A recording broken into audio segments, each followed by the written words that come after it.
100 pounds of spices. 100 pounds! Just lifting that load is enough to make my back ache. But I had to carry that bundle over a mile in the dark on my own. I have not done that much physical work in many a year, but I certainly couldn't have any of my servants carry it for me. All of it had to be done in secret and under the cover of darkness. After all, I certainly don't want to end up like him. I am Nicodemus. I am a member of the Jewish Sanhedrin, the chief legal body in Judea. For that reason, I am known as a ruler of the Jews. I have a reputation of being one of the chief teachers of our faith here in Jerusalem. I am quite certain now that I don't deserve that reputation. Let me tell you why. We have just laid Jesus' body to rest. I am sure you have heard about Jesus of Nazareth. Many of us had great hopes for him. My good friend Joseph of Arimathea had even become one of his disciples. Of course, Joseph could not be open about his allegiance. That might have been fatal for Joseph. So Joseph went to the procurator, Pilate, in the middle of the night. He asked for Jesus' body so that it would not hang on the cross to be defiled by wild animals. Pilate agreed. My part in this little plot was to bring the linen cloths and spices to preserve the body. Joseph has a family tomb in a secluded garden. No one saw us. We are safe. Safe. That always seems to be my path. My name in Greek means conqueror of the people. That sounds impressive, does it not? Conqueror of the people. Please do not be impressed. At most, I have conquered a difficult piece of Hebrew or a large jar of wine. My conquests extend no farther. We buried Jesus in the dark. That is how I came to him the first time as well, under the cover of darkness and secrecy. It was just before Passover in Jerusalem. We were having our annual Sanhedrin conference. We debated the usual issues: taxes, purity laws, too many Gentiles in Jerusalem, and the upkeep of the temple. As we discussed the temple, a messenger burst into our session. Some lunatic is causing a riot in the temple courtyard. He made a whip of cords and started beating the merchants and money changers. Tables were thrown all over. Money is scattered in every corner. Livestock are running wild in the streets. And he keeps shouting, "Stop making my father's house a marketplace."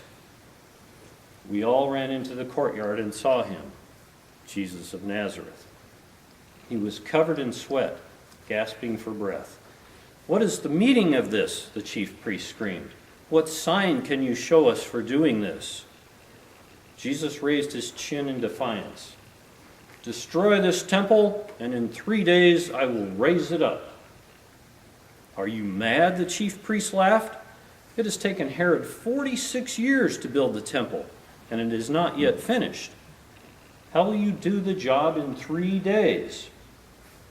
The Sanhedrin members were sure Jesus was a crazy fool. We went back to our debating. His words, however, would not leave me. For some reason, I needed to know more. Many in the crowd shared that view and encouraged me to seek him out. I was unwilling to risk public conversation, so I found out where he was staying. We met under the cover of darkness, secret and safe. I am a Pharisee. No matter what you might think, I was not opposed to Jesus. I want God's kingdom to come as much as anyone. I heard about Jesus' power and his teaching. Perhaps there was something to it all. I had to know. "Teacher," I said with the greatest respect, "we know you have come from God. After all, no one can do these signs as you have apart from God's presence." I treated Jesus with honor. In return, I received a challenge. Very truly, I tell you, no one can see the kingdom of God without being born from above." The word Jesus used was complicated. Did he mean born from above, or born again, or born anew? It could have been any of those meanings. I didn't understand him at all. "How can these things be?" I asked. Jesus was blunt. "Are you a teacher of Israel, and yet you do not understand these things?" I did not hear many of his words after that. I now know what he did. He used mysterious phrases because he didn't know me, and he did not know my motives. For all Jesus knew, I might have come to trap him into an arrest. He evaded precisely such traps many times in his life. What hurt the most was how right he was about me.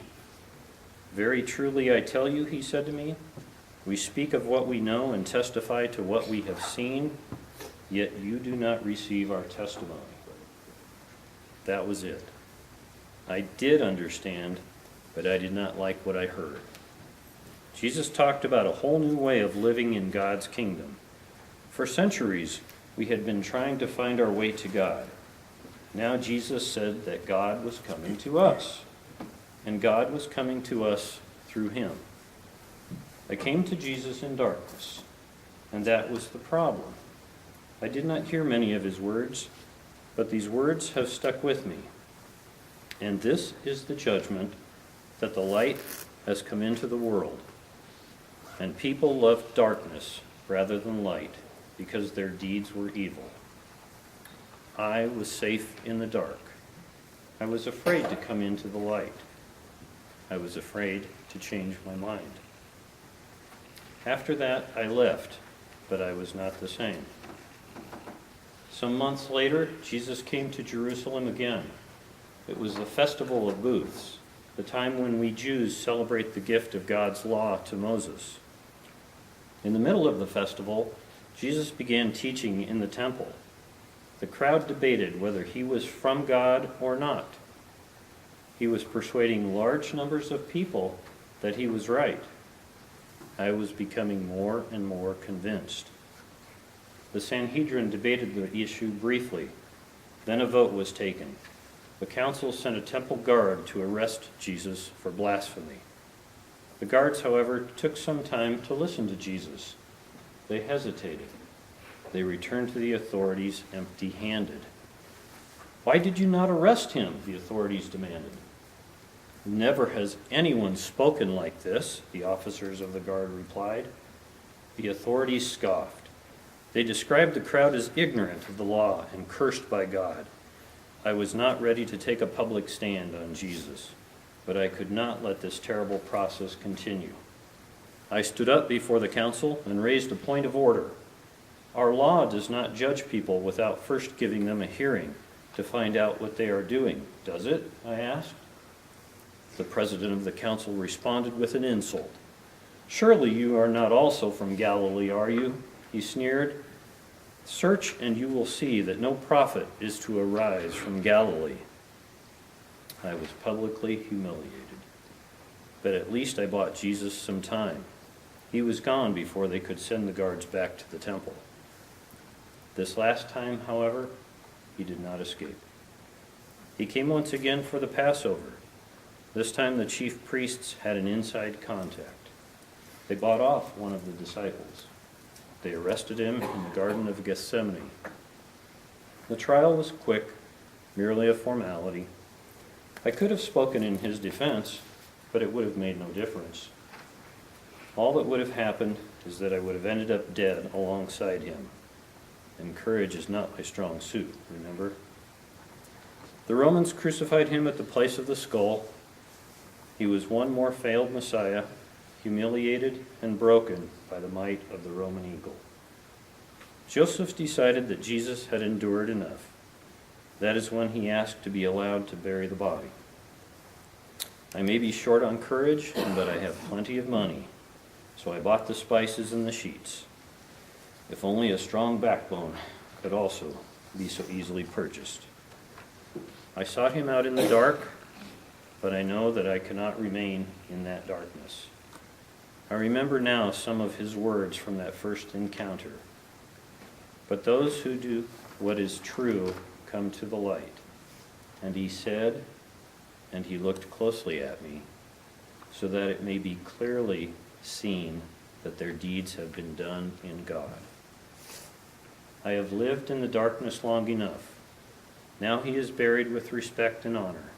Tomorrow is the Sabbath. On the third I will go to the Sanhedrin and speak the truth that I have heard from him. That will be the first day of the week. Who knows what might happen after sunrise that day?